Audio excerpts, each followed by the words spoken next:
Welcome to smart ideas. Already வந்து நம்ம top 30 GS topics வந்து 2 வீடியோ போட்டிருக்கோம். இப்பொழுது 3வது வீடியோ. கிட்டத்தட்ட வந்து ஒரு 30 டாபிக் இருக்குது. ஸோ இதில் வந்து 3rd டாபிக், அதாவது 10ல் ஒரு பங்கை வந்து இன்னையோட கம்ப்ளீட் பண்றோம். இன்னைக்கு பார்க்கக்கூடிய டாபிக் என்னங்கிறத ஃபர்ஸ்ட் பார்க்கலாம். Source of revenue, RBI, fiscal policy and monetary policy. வருவாய் ஆதாரங்கள், இந்திய ரிசர்வ் வங்கி, நிதி கொள்கை மற்றும் பணவியல் கொள்கை. இதுதான் நம்ம பார்க்கக்கூடிய அந்த 30 டாபிக். எல்லா டாபிக்லயுமே, அதாவது எல்லா சப்ஜெக்ட்லயுமே, எல்லா யூனிட்லயுமே நம்ம கவர் பண்ணிருக்கோம். பற்றாக்குறை நிதியாக்கத்தின் முதன்மை நோக்கம் என்ன அப்படின்னு கேட்டிருக்காங்க. இதுல சரியான விடை அப்படின்னு பார்த்தோம்னா ஆப்ஷன் ஏ, எக்கனாமிக் டெவலப்மெண்ட். என்னடா பற்றாக்குறை அப்படின்னு சொல்லிட்டு எக்கனாமிக் டெவலப்மெண்ட் சொல்றீங்களே அப்படின்னு பார்க்க வேண்டாம். டெபிசிட் பினான்சிங், பற்றாக்குறை நிதியாக்கம் அப்படிங்கிறது நம்மளுக்கு வரவு 8 அணா செலவு 10 அணா கணக்குது. இங்க வந்து 2 அணா அப்படிங்கிறது வந்து பற்றாக்குறையா இருக்குது. இத நாட்டுக்கு தொடர்பு படுத்தி பார்க்கலாம். இது வந்து ஒரு மூவி, இதை நாட்டுக்கு தொடர்பு, ஒரு குடும்பத்தோட மூவி, ஒரு குடும்பத்துல என்ன நடக்குது அப்படிங்கறத எடுத்திருப்பாங்க. இதை அப்படியே நாட்டுக்கு தொடர்பு படுத்தி பாருங்க. இப்ப அந்த குடும்பத்துல அந்த 2 ரூபாய் வேணும் அப்படின்னா அந்த குடும்ப தலைவரோ இல்ல குடும்ப தலைவியோ அந்த 2 ரூபாய் சம்பாதிக்கிறதுக்கு என்ன பண்ணலாம் அப்படிங்கறத யோசிப்பாங்க. நாடு என்ன பண்ணும் அப்படிங்கிற பாத்தீங்கன்னா, நாடு இந்த 2 ரூபாய் சம்பாதிக்கிறதுக்கு ஒண்ணு ஆர்பிஐல பணத்தை அச்சடிப்பாங்க, இல்ல அரசு பத்திரங்களை வெளியிட்டு பொதுமக்கள்கிட்ட கடனை ஈட்டுவாங்க, 3வது கடன் உதவியை பெறுவாங்க. சரிங்களா? இப்படி ஒரு இடத்துல வந்து ஒரு பற்றாக்குறை, அதாவது எக்கனாமி அப்படிங்கிறது வந்து வளர்ச்சி அடுத்து மந்தம், அடுத்து வளர்ச்சி அடுத்து மந்தம், இப்படிங்கிற அந்த சுத்திக்கிட்டே இருக்கும். அப்படிங்கும் போது வந்து இந்த பற்றாக்குறை நிதியாகத்தை புதுசா பணம் அச்சடிக்கிறது இல்ல கடன் வாங்குறது அப்படிங்கும் போது வந்து என்ன பண்ணுவாங்க அப்படின்னா, அடுத்த முறை நாட்டோட பற்றாக்குறை பட்ஜெட்டை போடக்கூடிய சூழ்நிலை வந்துடக்கூடாது அப்படிங்கிறதுக்காக என்ன பண்ணுவாங்க அப்படின்னு பார்த்தோம்னா வளர்ச்சி திட்டங்களை செயல்படுத்துவாங்க. பேசிக்கா இதுல என்ன பண்ணுவாங்க அப்படின்னா இன்ஃப்ராஸ்ட்ரக்சர் டெவலப் பண்ணுவாங்க.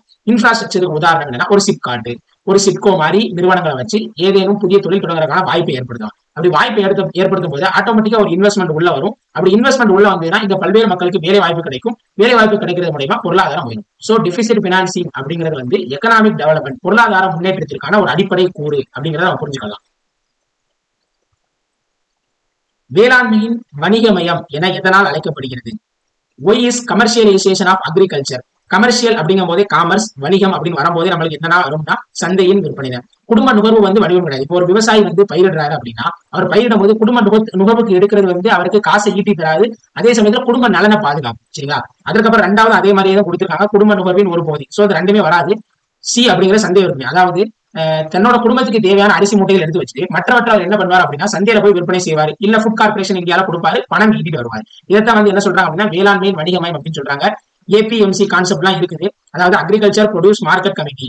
வேளாண்மை தயாரிப்புகளை அல்லது வேளாண்மை பொருட்களை சந்தைப்படுத்தும் குழு அப்படிங்கிறது 2003ஆம் வருடம் அமைக்கப்பட்டிருக்கும். இப்ப இதோட விளைவா வந்து NAM, நேஷனல் அக்ரிகல்ச்சர் மார்க்கெட்டிங் அப்படிங்கிற NAM அப்படிங்கிற ஆன்லைன் சந்தைப்படுத்தலாம் வந்துருச்சு. கொஞ்சம் இது ரிலேட்டடா எடுத்து பார்த்து வச்சுக்கணும். இந்த மாநிலம் உள்நாட்டில் விளையும் பறவைகள் கண் மிளகாய் அல்லது தாய் மிளகாயை அமெரிக்காவிற்கு ஏற்றுமதி செய்கிறது அப்படின்னு கேட்டிருக்காங்க. இதுல சரியான விடை மிசோரம். இதுல இந்த 2 பேரையும் தாண்டி இன்னொரு பேரும் இந்த ப்ராடக்ட்டுக்கு இருக்கு. அதுக்கு பேரு மிசோ சில்லி. இங்க குறிப்பிட்டிருக்க மாதிரி மிசோ சில்லி அப்படின்னு ஒரு பேர் இருக்கு. அதை நம்ம குறிப்பிட்டு இருந்தோம் அப்படின்னா அந்த ஆன்சர் நம்ம ஈஸியா கெஸ் பண்ணிடுவோம். சோ அந்த பேரை தவிர்த்திருக்காங்க. அமெரிக்காவுக்கு எக்ஸ்போர்ட் பண்றாங்க. 2021ஆம் ஆண்டு வந்து இந்த ப்ராடக்ட் வந்து GI டேக் வாங்குச்சு. மிசோரத்திலேயே வந்து GI டேக் வாங்கின ஃபர்ஸ்ட் ப்ராடக்ட் என்னன்னு பார்த்தோம்னா இந்த மிசோ சில்லி தான். இப்ப இதை வந்து அமெரிக்காவிற்கு ஏற்றுமதி பண்றாங்க. காரணம் இதோட அந்த ஸ்பைசினஸ் வந்து மற்ற மிளகாய்களை காட்டிலும் ரொம்ப வந்து என்ரிச்சா இருக்கிறதுனால வந்து இதை வந்து இப்ப எடுத்திருக்காங்க, அமெரிக்கா வந்து ஏற்றுமதி பண்ணிருக்காங்க மிசோரம்.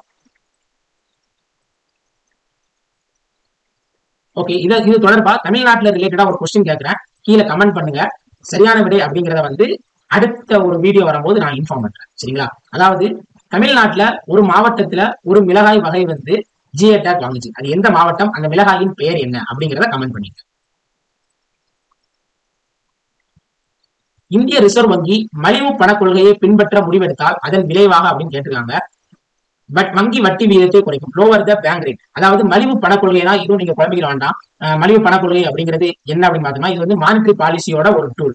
மலிவு பண கொள்கை, விரிவாக்க பண கொள்கை அப்படிங்கிற மாதிரி சொல்லுவாங்க. மலிவு பண கொள்கையில் என்ன பண்ணுவாங்க அப்படின்னா இன்ட்ரெஸ்ட் ரேட்டை ஃபுல்லா கட் பண்ணிடுவாங்க. இன்ட்ரெஸ்ட் ரேட் ஃபுல்லாவே வந்து சரி கட் பண்ண மாட்டாங்க, குறைச்சிருவாங்க. அப்படி குறைக்கிறது மூலமா மக்கள் என்ன பண்ணுவாங்க அப்படின்னா தாராளமா ஸ்பெண்ட் பண்ணுவாங்க. இதை என்ன சொல்றாங்க அப்படின்னா மலிவு பண கொள்கை அப்படின்னு சொல்றாங்க. இதுல பேங்க் ரேட் அப்படிங்கிறது என்ன அப்படின்னா ரெப்போ ரேட்னு ஒண்ணு படிச்சிருப்பீங்க, அதே கான்செப்ட் தான் வரும். ஆனா சின்னதா ஒரே ஒரு மாற்றம் மட்டும் இருக்குது. சரிங்களா? பேங்க் ரேட் என்ன, வங்கி வீதம் என்றால் என்ன அப்படின்னு கேட்டானா ஆர்பிஐ மற்ற வணிக வங்கிகளுக்கு கொடுக்கும் கடனுக்கான வட்டி விகிதம். இது ரெப்போ மாதிரியே இருக்குது அப்படின்னு நீங்க சொல்ல வேண்டாம். இதுல என்ன பண்ணுவாங்க அப்படின்னா கொலாட்ரல் இல்லாம கொடுப்பாங்க, எந்த ஒரு பிணையும் இல்லாம கொடுப்பாங்க. ரெப்போ ரேட்ல வந்து ரெப்போ வட்டி வீதத்துல வந்து ரெப்போ கடன் தொகையில வந்து என்ன பண்ணுவாங்க அப்படின்னா கொலாட்ரலா வாங்கிட்டு கொடுப்பாங்க. அவ்வளவுதான். பேங்க் ரேட் புக்லயும் போட்டிருப்பான், புக்ல வந்து கொஞ்சம் குழப்பற மாதிரி கொடுத்துருப்பான். சோ இதை எடுத்து செக் பண்ணிக்கிட்டேன். நீங்களும் வந்து சர்ச் பண்ணி பாருங்க, பேங்க் ரேட் அப்படின்னா இதை கொடுத்துருப்பாங்க. பிஸ்கல் இந்தியாவில் நிதி கொள்கை வடிவமைக்கப்படுவது பின்வருவனவற்றில் எது? Fiscal policy in India is formulate by fiscal அப்படிங்கிறது வந்து அரசாங்கத்தோட தொடர்புடையது. சோ சரியான விடை என்னன்னு பார்த்தோம்னா மினிஸ்ட்ரி ஆஃப் பினான்ஸ். அதாவது பிஸ்கல் பாலிசி மேக் பண்றது வந்து மினிஸ்ட்ரி ஆஃப் பினான்ஸ். மானிட்டரி பாலிசியை கட்டுப்படுத்துறது யாரு அப்படின்னு பார்த்தீங்கன்னா ஆர்பிஐ. சரிங்களா? பிளானிங் கமிஷன் இப்ப இல்லவே இல்லை அப்படிங்கிறப்ப இது வராது. செபி ஆல்ரெடி நம்ம பார்த்திருப்போம். அந்த பங்கு சந்தைகளை உள்ளதை வந்து ஒழுங்குபடுத்துறதுக்காக 12 ஏப்ரல் 1992 உருவாக்கப்பட்டிருக்கு. இப்ப கூட புதிதாக வந்து ஒரு தலைவர் நியமிக்கப்பட்டிருக்காரு, துகின் குமார் பாண்டே அப்படிங்கிறது. அடுத்து ஆர்பிஐ ஆல்ரெடி தெரியும். ஆர்பிஐ வந்து மானிட்டரி பாலிசியை வந்து ஒழுங்குபடுத்துறது. பின்வருவனவற்றை பொறுத்துக. வரி வருவாய், வரி அல்லாத வருவாய், மூலதன ரசீதுகள், வட்டி ரசீது, நிகர சந்தை கடன், வருமானம் மற்றும் செலவுகள் மீதான வரிகள். கொஞ்சம் இதே மாதிரி கொஸ்டின்ஸ்ல எக்கனாமில வந்து கொஞ்சம் டெர்மினாலஜி, எக்கனாமிக் டேர்ம்ஸை வந்து நீங்க இங்கிலீஷ்லயும் படிச்சு வச்சுக்கிறது வந்து நல்லது. ஏன்னு சொல்றேன், இதுக்கு சரியான விடை 312. அதாவது ரிசிப்ட் அப்படிங்கிறது வந்து என்ன அப்படின்னா வருவாய் அப்படிங்கிறதா டிரான்ஸ்லேட் பண்ணி வச்சிருக்கணும். இங்க என்ன பண்றாங்க அப்படின்னு பார்த்தோம்னா மூலதன ரசீதுகள், வட்டி ரசீதுகள் அப்படின்னு கொடுத்துருக்காங்க. ரிசிப்டுக்கு மீன் என்ன அப்படின்னா வருவாய் அப்படிங்கிறது இதற்கான மீனிங். சரிங்களா? ரிசிப்ட் நிறைய மீனிங் இருக்கு. இந்த இடத்துல மூலதன வருவாய் தான். சரிங்களா? வரி வருவாய் அப்படின்னா ஏதேனும் ஒரு வருமானம் பெறோம், அந்த வருமானத்தின் மீது பண்ணக்கூடிய வருவாய். இல்ல நம்ம செலவு பண்றோம், அதன் மீது போடக்கூடிய வரி. இந்த ரெண்டுமே வந்து என்ன அப்படின்னா ஃபர்ஸ்ட் 3 சொன்ன மாதிரி வந்து வருமானம் மற்றும் செலவுகள் மீதான வரி தான் வரி வருவாய். வரி அல்லாத வருவாய் அப்படிங்கிறது வந்து என்ன அப்படின்னு பார்த்தோம்னா வட்டி ரசீதுகள் கொடுத்துருக்கலாம். இது வட்டி வருவாய் அப்படின்னு எடுக்கலாம். அதாவது வரி அல்லாத வருவாய்னா நீங்க எப்பொழுதோ வந்து ஒரு கடன் கொடுத்துருப்பீங்க, அந்த கடனுக்கான வட்டியை வந்து நீங்க திரும்ப ரீகால் பண்ணுவீங்க. அதற்கு பேர் தான் என்னன்னா இதுல நீங்க வந்து வருமானம் பண்ணல, சரி இதுல நீங்க செலவு பண்ணல, ஆனா ஒரு வருமானம் கிடைக்குது. இது வந்து உறுதியா வந்து கிடைக்கப்படுமா 1 வருஷத்துல 2 வருஷத்துல அப்படிங்கிறது உத்தரவாதம் கிடையாது. வரி வருவாய் அப்படிங்கிறது நீங்க கட்டாயமா செலுத்தி ஆகணும். கடன் அப்படிங்கிறதுக்கான வட்டி அப்படிங்கிறது வந்து நம்மளோட அக்ரிமெண்ட்டை பொறுத்து மாறுபடும். சோ வட்டி வருவாய் தான் வரி அல்லாத வருவாய்க்கு உதாரணம். சரிங்களா? அடுத்து மூலதன ரசீதுகள். மூலதன ரசீதுகள் அல்லது மூலதன வருவாய், இந்த ரசீதுகள் கிடையாது வருவாய். அதற்கான சரியான விடை நிகர சந்தை கடன். அதாவது கேபிட்டல் ரிசிப்ட்ஸ் அப்படிங்கறதுல என்னெல்லாம் பண்ணுவாங்க அப்படின்னு பார்த்தோம்னா ஒண்ணு அரசாங்கம் வந்து தன்னோட அசல் தொகை கடன் தொகை வந்து திரும்ப வாங்கும், அல்லது தன்னோட மூலதனங்களை வந்து விற்பனை செய்யும். அப்படி இல்லை அப்படின்னா மற்ற நாடுகள்ல இருந்து கடன் வாங்கும், மற்ற நாடுகள்ல இருந்து அல்லது மக்கள்ல இருந்து கடன் வாங்குவாங்க. சரிங்களா? வரும் வகையை பொறுத்துக. நிதி கொள்கை, பணவியல் கொள்கை, ஆர்பிஐ, கடன் கட்டுப்பாடு. இதுல சரியான விடை என்ன அப்படின்னு பார்த்தோம்னா 4312. நிதி கொள்கை அப்படிங்கிறது வந்து என்ன வரி விதிப்பு தொடர்பானது, அரசாங்கம் மட்டும்தான் வரி விதிக்க முடியும். அடுத்து பணவியல் கொள்கை அப்படிங்கிறது வந்து என்ன அப்படின்னு ரொக்க இருப்பு விகிதம், அதாவது CRR அப்படின்னு சொல்லுவாங்க, கேஷ் ரிசர்வ்டு ரேஷியோ. அதாவது மக்கள் கையில இருக்கக்கூடிய பணம், மக்களோட வங்கியில் இருக்கக்கூடிய பணம், இந்த விகிதம் தான் வந்து என்னன்னா கேஷ் ரிசர்வ் ரேஷியோ அப்படின்னு சொல்லுவாங்க. சரிங்களா? கேஷ் ரிசர்வ் ரேஷியோ, அடுத்து ரிசர்வ் டெபாசிட் ரேஷியோ, அடுத்து SLR. இது மாதிரி விகிதங்கள்லாம் வந்து நம்மளுக்கு பணவியல் பொருளியல் உண்டு. அடுத்து ஆர்பிஐ அப்படிங்கிறது என்ன பண்ணுவாங்க அப்படின்னு பார்த்தோம்னா நாணய தாள்களை வெளியீடு. இது வந்து எல்லாருமே தெரிஞ்சது. அடுத்து கடன் கட்டுப்பாடு அப்படிங்கிறது கடன் விநியோகம். கடன் கட்டுப்பாடு அப்படிங்கிறது வந்து கடன் விநியோகம் என்று கொடுத்திருக்காங்க. இது வந்து கடன் பகுப்பாய்வு இல்லை அல்லது கடன் பகுத்தறிவு அப்படிங்கிற மாதிரி எடுத்துக்கலாம். Rationing of credit. அதாவது வந்து கடனை கட்டுப்படுத்துறது வந்து 2 முறைகள் கையாளுவாங்க. ஒன்னு குவான்டிடேட்டிவ் மெத்தட், இன்னொன்னு குவாலிட்டேட்டிவ் மெத்தட். அதாவது ஒரு மனிதன் வந்து கடன் வாங்குறது எப்படி எப்படிலாம் குறைக்கலாம் அப்படிங்கிறதுக்காக ஆர்பிஐ சில நடவடிக்கைகளை மேற்கொள்ளும். அதுதான் வந்து என்ன சொல்றாங்க ரேஷனிங் ஆஃப் கிரெடிட். கடன் கொடுக்கறத பகுத்தறிந்து தேவையான இடத்துல மட்டும் கொடுக்கிறது.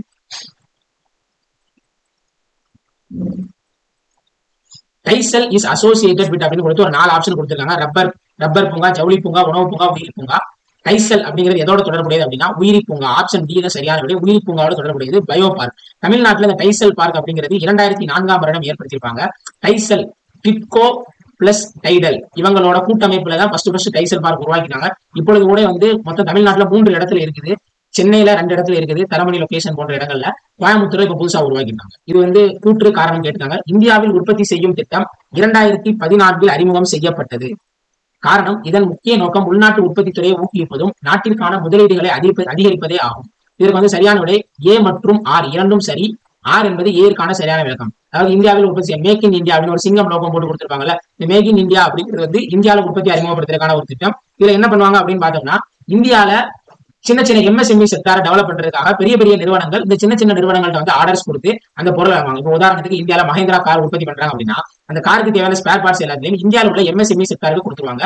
இது எல்லாத்தையும் மஹேந்திரால அசம்பிளி பண்ணி மஹேந்திரா காரை உருவாக்குவாங்க. வெளிநாட்டில இருந்து இறக்குமதி, வெளிநாட்டில இருந்து இன்ஜின்ஸ் இறக்குறது, இதே மாதிரி விஷயங்கள் எல்லாத்தையும் வந்து ரெடியூஸ் பண்ணிட்டு இந்தியாவிலேயே உற்பத்தி பண்ணி இந்தியாவில பொருளாதார வளர்ச்சியையும் வேலை வாய்ப்பும் அதிகப்படுத்துறதுக்காக கொண்டு வரப்பட்ட ஒரு திட்டம் தான் மேக் இன் இந்தியா. பின் வருவனவற்றுள் எது மறைமுக வரிக்கு உதாரணம் இல்லை அப்படின்னு கேட்டிருக்காங்க. இதுல ஈஸியா கண்டுபிடிச்சிடலாம். வருமான வரி, income tax, goods and service tax அப்படிங்கிறது இப்ப இருக்குது. கஸ்டம் டியூட்டி அப்படிங்கிறது வெளிநாட்டில இருந்து இங்க இறக்குமதி செய்யக்கூடிய பொருளுக்கு போடுறது. எக்ஸைஸ் டியூட்டி அப்படிங்கிறது இந்தியாவில் உற்பத்தி செய்யப்பட்டு இந்தியாவில் விற்பனை செய்யக்கூடிய பொருட்களுக்கு. கஸ்டம் டியூட்டிங்கிறது வெளிநாட்டில் உற்பத்தி செய்து இந்தியாவில் விநியோகம் செய்யற பொருள். பின் வருவனவற்றுள் 2019-20 பதிவு செய்யப்பட்ட விகிதங்கள் எது? which among the following is the rates recorded in the year 2019-30? இது வந்து ஒரு ஜிடிபி தொடர்பா ஒரு கூற்று. அது சேமிப்பு முதலீடு ரெண்டே அடிப்படையாக கொண்டு இருக்கிறாங்க. இதுல சரியான விடை என்ன அப்படின்னு பார்த்தோம்னா, ஒன்னாவது இது வந்து மேஜரா இதே மாதிரி விஷயங்களை நம்ம எதுல தெரிஞ்சுக்கலாம் அப்படின்னா பட்ஜெட் தாக்கல் பண்ணும்போது மேக்ஸிமம் தெரிஞ்சுக்கலாம். இப்ப சரியான விடை என்னன்னா கிராஸ் டொமஸ்டிக் சேவிங் 3.9%, இன்வெஸ்ட்மெண்ட் 32.2%. அதாவது என்ன அப்படின்னா, இப்போ ஜிடிபி அப்படிங்கிற கான்செப்ட் உங்களுக்கு தெரியும். ஒரு நாட்டில் ஓராண்டில் உற்பத்தி செய்யப்பட்ட பொருட்கள் மற்றும் பண்டங்களின் மொத்த மதிப்பு அப்படின்னு படிச்சிருப்பீங்க. இந்த ஜிடிபி அப்படிங்கிறது ஏதோ ஒரு விகிதமா கிட்டத்தட்ட வந்து ஒரு 400 லட்சம் கோடி 430 லட்சம் கோடி அப்படிங்கிறது இருக்கும். அதுல எவ்வளவு சேமிக்கிறோம் அப்படிங்கிற அளவு தான் வந்து 13.9%. அதுல எவ்வளவு இன்வெஸ்ட் பண்றோம் அப்படிங்கிறது 32.2%. இது எல்லாத்தையுமே சேர்த்து இந்த இதுல இவ்வளவு சதவீதம் அப்படிங்கிறது வந்து சேவிங்ஸா இருக்குது, இவ்வளவு சதவீதம் அப்படிங்கிறது வந்து ஏன்னா இன்வெஸ்ட்மெண்டா இருக்குது. இந்திய ரிசர்வ் வங்கியின் செயல்பாடுகள் ஆவன. நாணயங்கள் மற்றும் ரூபாய் நோட்டுகளை வெளியிடுதல், அரசாங்கத்துக்கு வங்கியாளராக செயல்படுதல், நாட்டின் கடன் முறைகளை ஒழுங்குபடுத்துதல். இதுல சரியான விடை மூன்றுமே சரியான விடைதான். அதாவது நாணயங்கள் மற்றும் ரூபாய் நோட்டுகளை வெளியிடுதல் கரெக்ட். அதற்கப்புறம் நாணயம் அப்படிங்கிறது வந்து என்னன்னா 1 ரூபாய் நாணயம். சரிங்களா?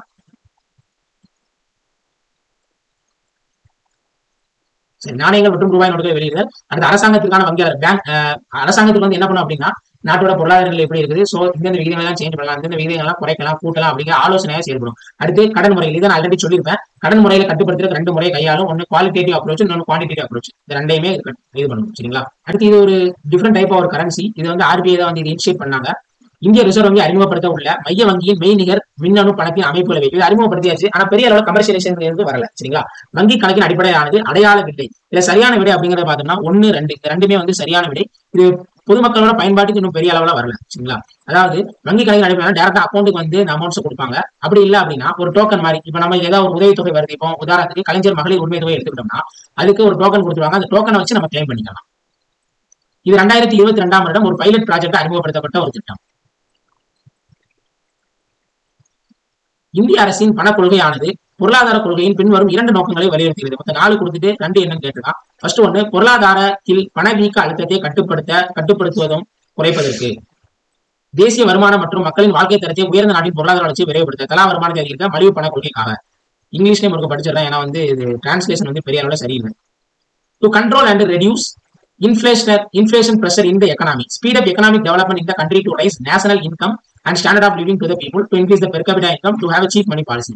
சீப் மணி பாலிசி அப்படிங்கிறது நம்ம ஆல்ரெடி மேல பார்த்தோம். Deficient financing. மானிட்டரி பாலிசியில் என்ன பண்றாங்க அப்படின்னு பார்த்தோம்னா அந்த 2 விஷயத்தை கையாளுறாங்க. அது என்ன அப்படின்னு பார்த்தோம்னா 1 மற்றும் 2 சரியானவை. அதாவது நாட்டில் வந்து இன்ஃபிளேஷன் கிட்டாச்சு அப்படின்னா ரெப்போ ரேட், ரிவர்ஸ் ரெப்போ ரேட்ல வந்து சேஞ்சஸ் கொண்டு வருவாங்க. அப்படி சேஞ்சஸ் கொண்டு வரல இன்ஃபிளேஷனை கட் பண்ணுவாங்க. நீங்க நியூஸ்ல கேள்விப்படும் போது ரெப்போ ரேட் குறைகிறது கூடுகிறது அப்படின்னு பார்த்தோம்னா, குறைகிறது அப்படின்னா அதற்கு ஒரு தாக்கம் இருக்கும், கூடுகிறது அப்படின்னா ஒரு தாக்கம் இருக்கும். நீங்க நல்லா வாட்ச் பண்ணி பார்த்தா தெரியும். ரெப்போ ரேட்டை குறைக்கிறாங்க அப்படின்னா கடன் வந்து கொஞ்சம் அதிகமாகும். கடன் வந்து வெளியே கொடுக்கறது அதிகமாச்சு அப்படின்னா நிறைய பேர் லோன் வாங்குவாங்க. லோன் வாங்குறது மூலயமா பணவீக்கம் அப்படிங்கறத வந்து கட்டுப்படுத்தப்படும். சரிங்களா? பண வாட்டம் இருக்கும்போது பணவீக்கத்தை கொண்டு வருவாங்க.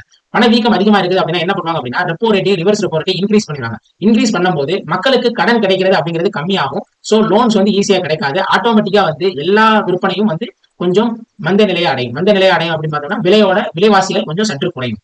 பின்வருவனற்றுள் பூதலிங்கம் ஆய்வுக்குழு எதனோடு தொடர்புடையது? பெயர் வந்து ஒரு தமிழ் பெயரா இருக்குது அப்படிங்கிறனால தமிழ்நாட்டில் போட்டு நினைச்சுடுவாங்க. இது சென்ட்ரல் கவர்மெண்ட் போட்ட ஒரு குழு, 1978 போட்ட குழு. இதுக்கு சரியான விட ஊதியங்கள், அதாவது இன்கம், வேஜஸ், இதே மாதிரி வந்து தொழிலாளர் சம்பந்தமான ஸ்டடிக்காக அமைக்கப்பட்ட குரூப் தான் இது என்னன்னா பூதலிங்கம் ஸ்டடி குரூப். தொழில்துறை நடவடிக்கைகளில் அரசின் கட்டுப்பாடுகளை தளர்த்துவதை அல்லது முற்றிலுமாக விலக்கிக் கொள்ளும் முறை LPG அப்படிங்கிறது கேள்விப்பட்டிருப்பீங்க. அதுல லிபரலைசேஷன் தாராளமயமாக்கம் அப்படிங்கிறத வந்து இதற்கு சரியான விடை. என்னங்க சொல்றேன், லிபரலைசேஷன் அப்படிங்கிறது தாராளமயமாக்கம். அதாவது அரசாங்கம் தனியார் துறைகளோட நடவடிக்கைகளை பெரிய அளவுல வந்து தாக்கம் செலுத்தாலே தலையிடாது. பிரைவேடைசேஷன் அப்படிங்கிறது அரசாங்க துறைகளுக்கு ஈக்குவலா பிரைவேட் நிறுவனங்கள், உதாரணத்துக்கு விண்வெளி துறையில இஸ்ரோ மட்டும்தான் இருக்குன்னா அதற்கு ஈக்குவலா ஏதேனும் ஒரு நிறுவனங்களை தனியார் நிறுவனங்களை அலோவ் பண்றது. குளோபலைசேஷன் அப்படிங்கிறது வெளிநாட்டு நிறுவனங்கள் இங்க நிறுவனங்களை தொடங்குறதுக்கு ஊக்கமளிக்கிறது. அதை LPG. அதுல அரசாங்கம் தலையிடாததுக்கு வந்து லிபரலைசேஷன் அப்படின்னு சொல்றாங்க. இந்த தொழிற்கொள்கை தீர்மானத்தில் சமதர்ம மாதிரி சமுதாயத்தை ஏற்படுது என்பது ஏற்றுக்கொள்ளப்பட்டது. 1956ஆம் ஆண்டு தொழிற்கொள்கை தீர்மானம். இதை என்ன சொல்றாங்க அப்படின்னா இந்தியாவோட தொழிற்கொள்கையோட மேக்னா கார்ட்டா அப்படின்னு சொல்றாங்க. மேக்னா கார்ட்டா அப்படின்னு சொல்றாங்க. 1956 தொழில் கொள்கை. இதுல என்ன பண்ணிருப்பாங்க அப்படின்னா அரசாங்க தொழில்துறைகளை 3 விதமா பிரிச்சிருப்பாங்க. அட்டவணை ஏ, அட்டவணை பி, அட்டவணை சின்னு பிரிச்சிருப்பாங்க. ஏ வந்து மத்திய அரசு, பி வந்து மாநில அரசு கட்டுப்பாடு, சி வந்து தனியார் துறையில் ஈடுபட்டுக்கலாம். சமதர்மம் அப்படிங்கும் போது என்ன அப்படின்னா அரசாங்கம் தான் எல்லா விநியோகத்தையும் கட்டுப்படுத்தணும் அப்படிங்கறத வந்து என்னன்னா சமதர்ம மாதிரி சமுதாயத்தோட மிக முக்கியமான இலக்கு. பணவியல் கொள்கைகளின் நோக்கங்கள் என்ன அப்படின்னு கேட்டிருக்காங்க. விலை நிலைத்தன்மை, பொருளாதார வளர்ச்சி, சமூக நீதி. இதுல வந்து 1, 2, 3 மட்டும் சரி. இதுல 1, 2 மட்டும் ஆப்ஷன் கொடுத்துருந்தா நீங்க அதை சூஸ் பண்ணணும். ஏன்னா சமூக நீதி அப்படிங்கிறது மேக்ஸிமம் மானிட்டரி பாலிசியோட அப்ஜெக்டிவ் வராது. அதாவது இன்ஃபிளேஷன் இருந்ததுன்னா அந்த இன்ஃபிளேஷனை கிரப் பண்றது, டிஃபிளேஷன் இருந்ததுன்னா டிஃபிளேஷனை வந்து அவாய்ட் பண்ணிட்டு இன்ஃபிளேஷனை கொண்டு வருது. அடுத்து எகனாமிக் growthக்கு இன்வெஸ்ட்மெண்ட் வந்து அதிகப்படுத்துறது, ரெப்போ விகிதம், ரிவர்ஸ் ரெப்போ விகிதங்களை குறைக்கிறது, கூட்டுறது, இது எல்லாமே வந்து மானிட்டரி பாலிசி இருக்கும். சோசியல் ஜஸ்டிஸ் அப்படிங்கிறது அரசாங்கத்தோட தொடர்புடையது. ஏன்னா மானிட்டரி பாலிசி வந்து ஆர்பிஐயோட தொடர்புடையது. இதுல வந்து 1, 2, 3 போட்டுக்கிறீங்க. ஆனா ஒருவேளை 1, 2 மட்டும் ஆப்ஷன் இருந்தா 1, 2 தான் சரியான விடை. பின்வருவனவற்றுள் வங்கித்துறையினை மின்னணுப்படுத்துவதற்கான காரணமான காரணிகள் என்ன அப்படின்னு கேட்டிருக்காங்க. சரியான விடை 1, 2 மற்றும் 3. அதாவது இந்தியாவில 2010ஆம் ஆண்டு கோபாலகிருஷ்ணன் அப்படிங்கிற ஒரு தலைமையில தகவல் தொழில்நுட்பத்தை எப்படி பேங்க் யூஸ் பண்ணலாம் அப்படிங்கிறதுக்காக ஒரு குழு அமைக்கப்பட்டிருக்கும். இது 12th காமர்ஸ் புக்ல இருக்கும், செக் பண்ணி பாத்துக்கோங்க. சரி, 12th 11th ஆர்பிஐ அப்படின்னு ஒரு டாபிக் உண்டு, அந்த காமர்ஸ் புக்ல தான் கண்டிப்பா இருக்கு, பாத்துக்கோங்க. நுகர்வோரின் நடவடிக்கைகள் மாறுது. ஏன்னா நுகர்வோர் என்ன பண்றாங்க அப்படின்னா நீண்ட கியூல நிக்கிறதுக்கு எல்லாருமே வந்து ஒரு லேசினஸா ஃபீல் பண்றாங்க. ரெண்டாவது நிதியியல் உள்ளடக்கம் மற்றும் அரசாங்கத்தின் முயற்சி. இப்போ வந்து வங்கித்துறையை மின்னணுப்படுத்துறதுனால ஈஸியா வந்து எல்லாருக்கும் ஒரு அக்கௌண்ட் இருக்குது. அந்த அக்கௌண்ட்டுக்கு அரசாங்கம் ஈஸியா வந்து பணத்தை டிரான்ஸ்பர் பண்றதுக்கு ரொம்ப எளிமையா இருக்குது. மக்களும் லைன்ல நிக்க வேண்டிய அவசியம் இல்லை. ஏடிஎம் இருந்தது அப்படின்னா ஆட்டோமேட்டிக்கா ஏடிஎம் போய் எடுத்துக்கிறாங்க. இல்ல எல்லாரும் கையிலையும் வந்து அந்த கியூஆர் கோட் இருக்குன்னா ஈஸியா வந்து போன் மூலமாவே டிரான்சாக்ஷனை மேற்கொண்டு பண்றாங்க. அடுத்து இன்க்ரீஸ் ஸ்மார்ட் போன் யூசேஜ். இந்த ஸ்மார்ட் கைபேசி திறன் பேசி இருக்கிறதா வந்து மற்றொரு மிக முக்கியமான காரணம். கீழ் கொடுக்கப்பட்டுள்ள வரி குழுவில் அப்படியே குரூப் போட்டுருக்காங்க. வரி குழுவில் எது ஜிஎஸ்டி வரம்புக்குள் வருபவை? which of the following taxes have been subsumed under GST? நம்மளுக்கு 10th புக்ல ஒன்று கொடுத்திருப்பாங்க. ஜிஎஸ்டி வந்ததுனால என்னென்ன வரி எல்லாம் வந்து எடுக்கப்பட்டிருக்கு அப்படிங்கறத சொல்லியிருப்பாங்க. அது வந்து இதுல சரியான விடை என்ன பார்த்தோம்னா option B, excise duty, entertainment duty, sales tax. Sales tax அப்படின்னு முன்னாடி இருந்தது. Central sales tax, state sales tax அப்படி இருந்தது. மாநில விற்பனை வரி, மத்திய விற்பனை, அதை அப்படியே எடுத்துட்டு இப்போ வந்து சிஜிஎஸ்டி, எஸ்டிஎஸ்டி வந்துச்சு. அடுத்து பொழுதுபோக்கு வரி, என்டர்டைன்மெண்ட் டாக்ஸ் அப்படின்னு ஒண்ணு இல்ல, அதுவும் ஜிஎஸ்டி வரம்புக்குள்ள வந்துட்டு. அடுத்து கலால் வரி அப்படிங்கிறதும் இல்ல. கலால் வரியும் என்ன அப்படின்னா கஸ்டம் டியூட்டி இருக்குது. கலால் வரி நம்ம ஆல்ரெடி சொல்லியிருக்கோம், இந்தியாவில் உற்பத்தி செய்யப்பட்டு இந்தியாவிலே விற்பனை செய்யப்படக்கூடிய பொருட்கள். கலால் வரி அப்படிங்கிற கான்செப்ட் வந்து எடுத்துட்டு ஜிஎஸ்டி அப்படிங்கிறத வந்து எல்லாருக்கும் அறிமுகம். 20 கொஸ்டின் வந்து இந்த சோர்ஸ் ஆஃப் ரெவன்யூல பார்த்திருக்கோம். இது பயனுள்ளதா இருக்கும் அப்படிங்கிற நம்புறோம். தேங்க்ஸ் ஃபார் வாட்சிங். Subscribe us, share with your friends.